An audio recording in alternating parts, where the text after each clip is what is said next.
আসসালামু আলাইকুম বন্ধুরা, আপনারা সবাই কেমন আছেন? আশা করি আপনারা সবাই খুবই ভালো আছেন আর আল্লাহর রহমতে আমিও খুবই ভালো আছি। তো আজকে আমি আপনাদের মাঝে আরেকটি নতুন রেসিপি নিয়ে এসেছি।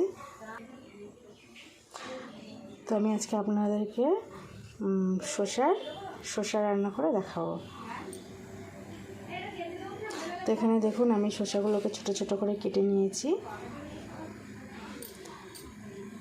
আর এদিকে আমি কড়াই বসিয়েছি, কড়াইটা গরম হয়ে গেছে। এবারে আমি এটার মধ্যে তেল দিয়ে দেবো।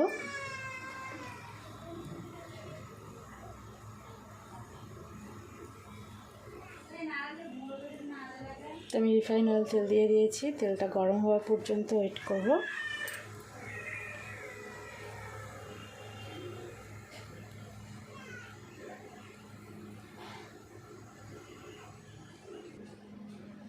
তো দেখুন বন্ধুরা, তেলটা গরম হয়ে গেছে একদম। এরপর আমি এর মধ্যে দুটো তেজপাতা দিয়ে দেব,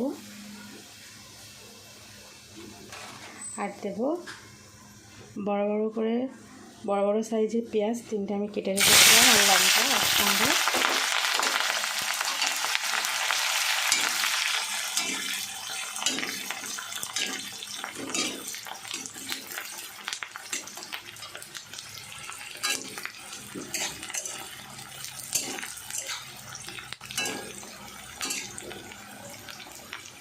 তো আমি এখানে অনেকগুলো লঙ্কা দিয়েছি, কাঁচা লঙ্কা।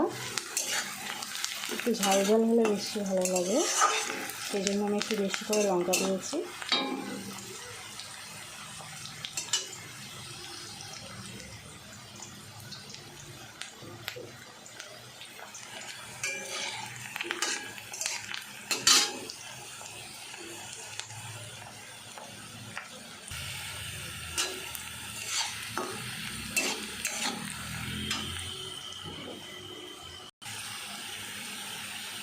তো এরপর আমি এর মধ্যে দিয়ে দেবো রসুন বাটা। আমি 4-5 কোয়া রসুন ছাড়িয়ে বেটে রেখেছিলাম, ওটাকে দিয়ে দিলাম।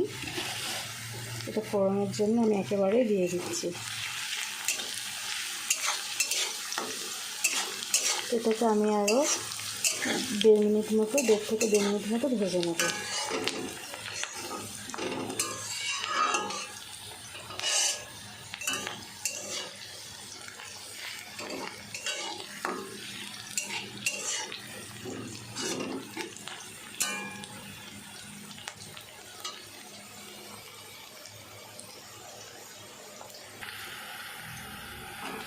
তো দেখুন বন্ধুরা, আমার পেঁয়াজ একসঙ্গে সব কিছু উপকরণ ভাজা হয়ে গেছে।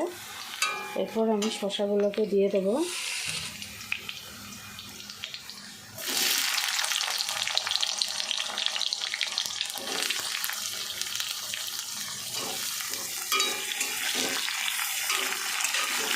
আগে কখনো শসা রান্না করেনি, এই প্রথমবার আমি শসা রান্না করছি। আমি শসা রান্না করেছি অনেক আমার মায়ের হাতে।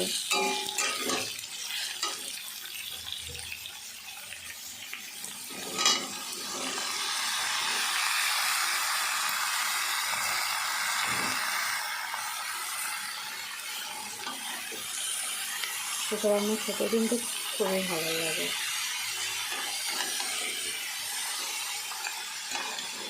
আমার বাড়িতে অনেকগুলো শসা ছিল, লাল লাল হয়ে গেছিলো, তো আমি ফেলে না দিয়ে শসাগুলোকে রান্না করছি।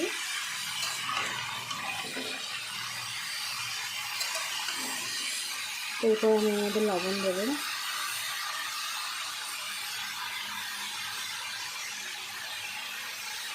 স্বাদ অনুযায়ী লবণ দিচ্ছি, এখন অল্প করে দেবো।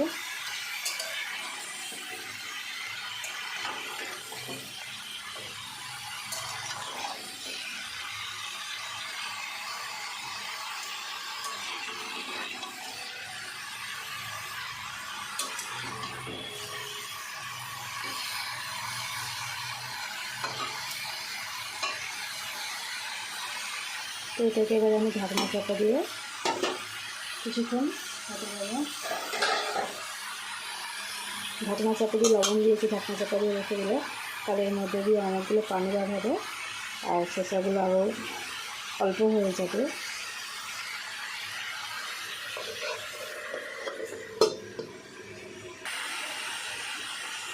তো দেখুন বন্ধুরা, এবার আমি ঢাকনা খুলে শসাটাকে নেড়ে দেবো। দেখুন এর মধ্যে দিয়ে কতগুলো পানি বার হয়েছে। যেহেতু শসা লবণ দিলে এমনিতেই পানি বার হয়, কিছু কিছু সবজি আছে এরকম লবণ দিলেই পানি বার হয়।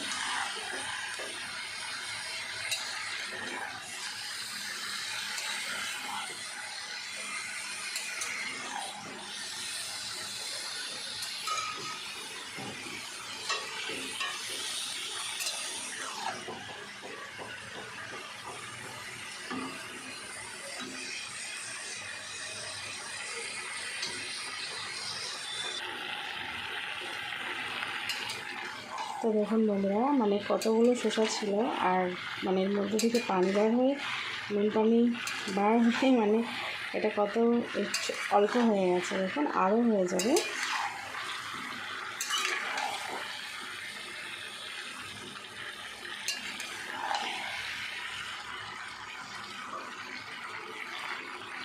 তো এরপর আমি এর মধ্যে হলুদের গুঁড়ো দেবো,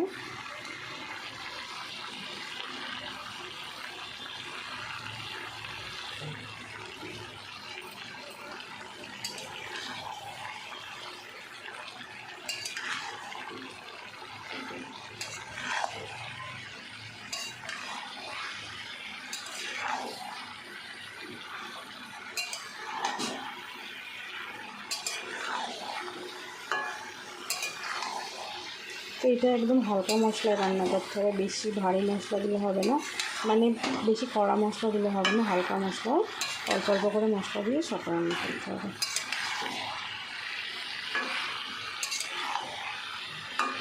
এরপর আমি জিরে গুঁড়ো দেবো,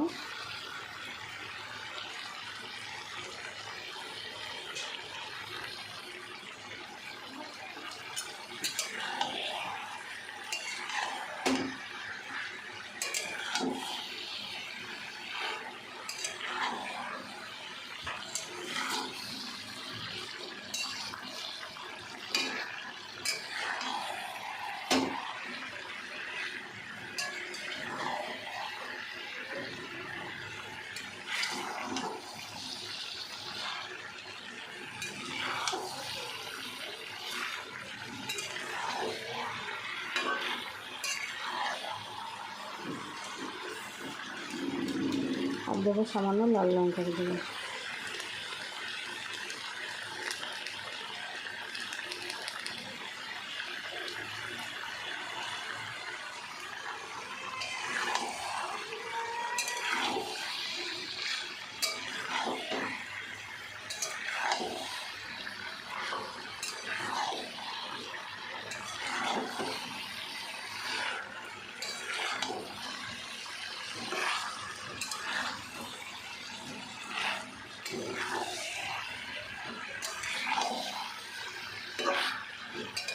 এটাকে ভালো করে নেড়ে চেড়ে কষাতে হবে।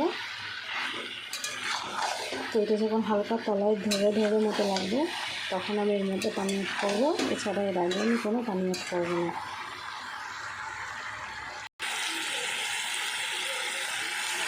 তো দেখুন বন্ধুরা, এবারে মশলাটাকে তলায় হালকা ধরে ধরে মতো লাগবে। আশা করি আপনারা বুঝতেই পারছেন।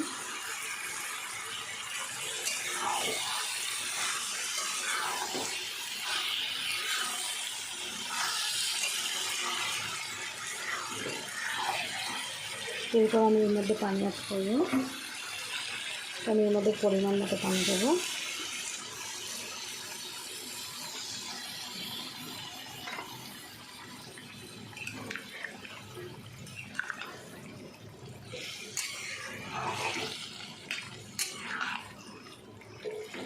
তো ঢাকনা চাপা দিয়ে 7 থেকে 8 মিনিট মতো আমি আরেকবার কষে নেব।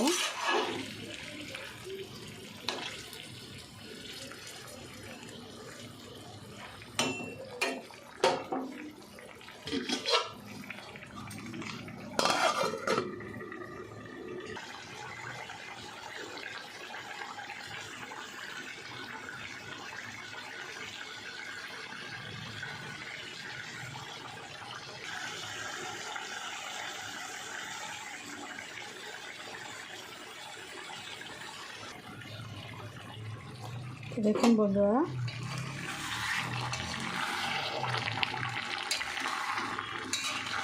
শসা রান্না পুরো ফুল আমার রেডি হয়ে গেছে। আমি ওই একবারই কষেছিলাম, প্রথমে নুন পানিটা মেরে নিয়েছিলাম, তারপরে ফের আমি পানি দিয়ে কষে নিয়েছি, আর আমি কোনো পানি দেব না। তো শসা রান্না আমার ফুল রেডি হয়ে গেছে, আশা করি আপনারা বুঝতেই পারছেন কেমন হয়েছে।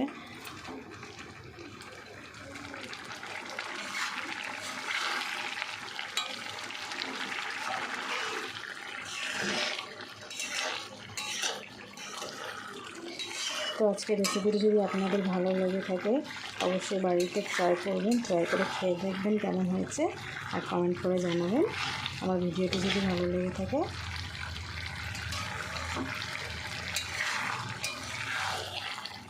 আর আমার বাঙালি রান্নাঘর যদি চ্যানেলে যদি আপনি নতুন হয়ে থাকেন তাহলে অবশ্যই একটা সাবস্ক্রাইব করে দেবেন। আর আমার আজকের ভিডিওটি এই পর্যন্ত। আপনারা সবাই ভালো থাকবেন, সুস্থ থাকবেন। আল্লাহ হাফেজ।